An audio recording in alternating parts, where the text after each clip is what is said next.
आइए हम फिर से उसी मुख्य विषय पर आए। इस राष्ट्र की समस्याओं को कैसे दूर किया जाए। जिस प्रकार हम लोग हाल में बैठे हैं, अगर यहाँ समस्या हो कि बैठने की जगह न हो, सफाई न हो, संसाधन न हो, तो बड़ी असुविधा होगी। ऐसे ये राष्ट्र एक बड़ा घर है, एक बहुत बड़ी साधना हाल है। अगर राष्ट्र व्यवस्थित नहीं हुआ तो बड़ा कष्ट होगा। तो राष्ट्र की व्यवस्था कैसे हो, इसके बारे में हम सब की जिम्मेदारी है कि उसको सोचें और समझें और समस्या को दूर करें, क्योंकि हम सब क्रिया योग ध्यान कर रहे हैं। Now let us come to the point. How to solve problems of the nation. Let us think like this. This meditation hall is a space. Here we are sitting. If we do not have proper arrangement here, there is no proper sitting place, no cleanliness, no hygiene. We do not have proper equipments, whatever we need, then there will be stress, all kind of problems among us because we want Kriya Yoga. Think like a nation. Nation is a big meditation hall. If you are not able to keep it proper place, if there is a problems, unhygienic, mental, physical, social, spiritual, different platforms, what we realize, if everywhere there is unhygienic condition, there is no proper management, very difficult to live peaceful in the nation. Then it is our responsibility to think about this and to solve the problems because we are practicing Kriya Yoga meditation. आइए हम मुख्य बात पर आए कि समस्या क्या है। जैसे यहाँ पर हम लोग बैठे, पता चला कि बैठने की जगह चाहिए और एक कारपेट सब में बिछा है। अगर ऐसा नियम हो कि छोटे छोटे कारपेट के टुकड़े रखे हों, एक आदमी 6, 7, 8, 9, 10 अपने पास रख करके बैठे और किसी के पास एक भी न हो, तो यह अव्यवस्था है। यह अगर हमें आवश्यकता है कि ये जो बैठे हैं 5 तह लगा करके बैठें तो अच्छा रहेगा। पता चला किसी ने 20 तह लगाई और किसी के पास केवल एक है, तो ये अव्यवस्था है। जैसे बैठने की जगह है, किसी भी कारणवश अगर ऐसा हो जाए कि जहाँ हम बैठे हैं, जिस पर बैठे हैं, उसके हमें 5 लेयर चाहिए, लेकिन ये पता चले कोई 10, 15, 20 लेयर के साथ बैठा है और किसी के पास केवल एक है, तो इसे अव्यवस्था कहेंगे। तो अव्यवस्था कैसे दूर होगी? जब हम क्रिया योग ध्यान करते हैं, जो चलते हैं, इस मार्ग पर चलते हैं, ऐसा सोचते हैं कि भाई सबको मिलना चाहिए, तो कोई भी 10, 15, 20 लेयर पर न बैठ करके उतना ही लेगा जितना सबको मिल सके और उसमें खुश होगा। ज़्यादा लेने पर दुखित होगा। थोड़ा सा लेगा, सबको देगा तो उसको खुशी होगी। इस तरह का वातावरण चाहिए। Let us think like this, that we have sitting arrangement. If there is something and we need layer after layer to sit, if we have made more layer, you feel comfort. Let us try to understand in this way that somebody is having 15, 20, 25 layers and they are sitting on that, and some is having only one layer to sit on that. This is called irregularities. It will create a lot of stress and tension. But when we practice Kriya Yoga meditation, then we realize there should be equal distribution according to need. If somebody need 1 or 2 more, it is all right. But it is not that somebody have 20 layers, somebody is having only 1. Then we will feel joy in sharing. If we accumulate for self, we will have stress. If we distribute, we will have joy. This is the glory of Kriya Yoga meditation. आइए हम इस बात पर चिंतन करें कि हम मानव हैं। हम मानव की आवश्यकता क्या है? हम नाक से कुछ लेते हैं, मुंह से लेते हैं, आँखों से देखते हैं, कान से सुनते हैं, पैरों से चलते हैं। जो कुछ खाना पीना खाते हैं, ये एक शरीर है, इस पर कुछ ढकते हैं जिसे कपड़ा कहते हैं।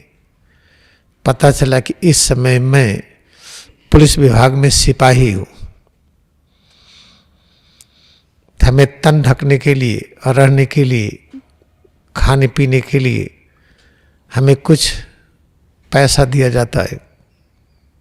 जो भी दिया जाता है 30,000, 40,000, 50,000, ठीक है, ये दिया गया, हम अपनी व्यवस्था कर रहे हैं। अब हम 2 साल के बाद हम इम्तहान दिए, हम IPS हो गए। कुछ समय के बाद अब हम DG हो गए, डायरेक्टर जनरल ऑफ पुलिस। हमारी तनख्वाह बहुत अधिक बढ़ गई। जितना एक सिपाही को तनख्वाह मिलती है, उसका दुगना से अधिक तो हमें पेंशन मिलेगी। आप ये सोचिए कि जब मैं सिपाही था तो हमारा जो आमाशय और आते थी, जो हाथ पैर का आकार था, वो जो था, जब हम डायरेक्टर जनरल ऑफ पुलिस हो गए तो क्या हमारा पेट बढ़ गया? क्या हमारा आकार बढ़ गया? अगर हमारा पेट नहीं बढ़ा, आकार नहीं बढ़ा, तो तन ढकने के लिए, खाने पीने के लिए हमें उतना ही चाहिए जितना पहले मिल रहा था। नहीं, अब तो हम डायरेक्टर जनरल ऑफ पुलिस हैं,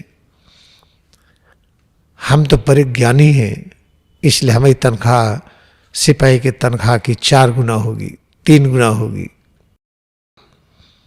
ये है गलत टैक्सेशन। जनता से लिया हुआ tax, sale tax, income tax, मालगुजारी आदि के रूप में जो पैसा गवर्नमेंट इकट्ठा करती है, वो इस प्रकार से अव्यवस्था करती है। हम चाहे सिपाही हो या डायरेक्टर जनरल ऑफ पुलिस हो, हमारे शरीर की आवश्यकताएं वही हैं। और भारतीय संस्कृति है कि सभी के बच्चों को बढ़ने का अधिकार मिले समान। एक सिपाही का बच्चा शहर के भी अच्छे स्कूल में नहीं पढ़ पाता है, एक डायरेक्टर जनरल का बच्चा अमेरिका में पढ़ता है। अच्छी से अच्छी फैसिलिटी दी जाती है। ये भारतीय संस्कृति के विपरीत है। ये तो जब हम क्रिया योग ध्यान करेंगे, घर घर में क्रिया का दीप जलेगा, तो सिपाही से लेकर के DGP तक, लेखपाल से लेकर के चीफ सेक्रेटरी तक, जो बेसिक आवश्यकताएं हैं वो सब की एक होगी। हाँ, हमारी समझ अधिक है, हमें ज्ञान अधिक है, हम डायरेक्टर जनरल ऑफ पुलिस हैं या चीफ सेक्रेटरी हैं, हमारे ऑफिस अधिक होंगे, हमारे सहयोगी अधिक होंगे, सेक्रेटरी अधिक होंगे, ये सब तो ठीक है। लेकिन हमारी व्यक्तिगत आवश्यकताओं की पूर्ति के लिए जो है वो अधिक नहीं होना चाहिए। हम डायरेक्टर जनरल ऑफ पुलिस है तो हमारे पास 3 SP हो गए भाई सेक्रेटरी के रूप में, 3 गाड़ियां हो गई वायरलेस के साथ, पूरा प्रदेश हो गया जिस पर हम नियंत्रण करें। उसमें तनख्वाह बढ़ाने की कहाँ जरूरत आ गई? उसमें तो ऑफिस बढ़ाइए, गाड़ियां बढ़ाइए, वायरलेस बढ़ा दीजिए, सेलफोन दे दीजिए, कंप्यूटर बढ़ा दीजिए। ये बेसिक नेसेसिटी बढ़ाने की आवश्यकता नहीं है। यह है टैक्सेशन का गलत उपयोग। सेल टैक्स, इनकम टैक्स जो लिया जाता है, जो मालगुजारी ली जाती है, जो किसी भी तरह से टैक्स वसूला जाता है, और रोड टैक्स लिया जाता है, पुल का टैक्स लिया जाता है, एक बार गाड़ी खरीदते समय सारा टैक्स ले लेते हैं, सड़क का पुल का भी टैक्स लेते हैं, तो उसको अलग से लेने की आवश्यकता नहीं। सारा टैक्स इकट्ठा करके हम मुख्यमंत्री हैं, प्रधानमंत्री हैं, हम वित्त मंत्री हैं, हम बड़े बड़े उस पर हैं, हम नियम बनाएंगे और डीजीपी और चीफ सेक्रेटरी आईएएस और आईपीएस के सहयोग ले लेंगे, तो कहा जाएगा कि सब लोगों का सहयोग हो गया। अब हम नियम बना देंगे कि अब हम आईपीएस हो गए हैं, आईएएस हो गए हैं, हमारी आवश्यकताएं बढ़ गई। क्या पेट बड़ा हो गया, आंतें बड़ी हो गई, कि पैर बड़ा हो गया, कि शरीर हो गई बड़ी घटोत्कच की तरह? तो हमारी बेसिक आवश्यकताएं, बेसिक नीड सबकी बराबर होनी चाहिए। सबके बच्चों का पढ़ने का सुविधा एक समान होनी चाहिए। हम भारतीय संस्कृति के नाम लेते हैं और ये कोई नहीं कहता है। भारतीय संस्कृति वो कहते हैं जो आदि शंकराचार्य ने मना किया है। हम माता पिता के अंदर भगवान देखें नहीं, हम एक पत्थर के अंदर भगवान देखेंगे, माता पिता के अंदर नहीं।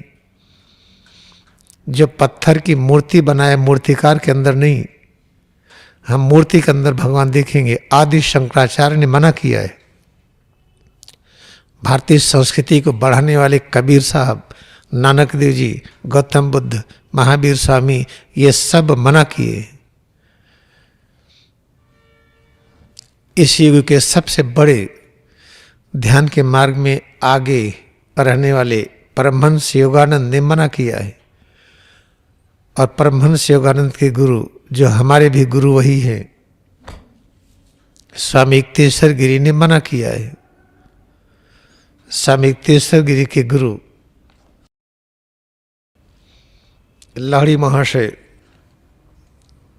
जो इधर से दूसरी फोटो है, उन्होंने मना किया है। ईसा मसीह, जिन्हें अवतार कहते, उन्होंने मना किया है। तो भारतीय संस्कृति को और कौन जानता है इनके अलावा? तो इसकी जिम्मेदारी किसके ऊपर है? भारत देश ठीक हो, क्या आशा करते हैं वो लोग ठीक करेंगे जो क्रिया योग ध्यान नहीं करते हैं? ऐसी आशा ना करिए। हमारी आपकी जिम्मेदारी है ये, गारंटी के साथ जितने लोग बैठे हैं, अगर यही लोग संकल्प ले लें, 2019 तक, अधिकतम 2022 तक उत्तर प्रदेश बदल जाएगा। और हमारे मानना है कि हर प्रदेश का अलग संविधान हो। और राजस्थान की जलवायु अधिक है, राजस्थान का जो वातावरण है अलग है, बिहार का अलग है, मध्य प्रदेश का अलग है, बेंगलोर का अलग है, कर्नाटक, जितने भी प्रदेश हैं सबकी जलवायु अलग अलग है। सबका संविधान अलग होना चाहिए और सब संविधान को जो जोड़े वो केंद्रीय संविधान होना चाहिए। इसका ज्ञान ही नहीं, न जाने क्या पीएचडी कर रहे हैं लोग, क्या पढ़ाई कर रहे हैं।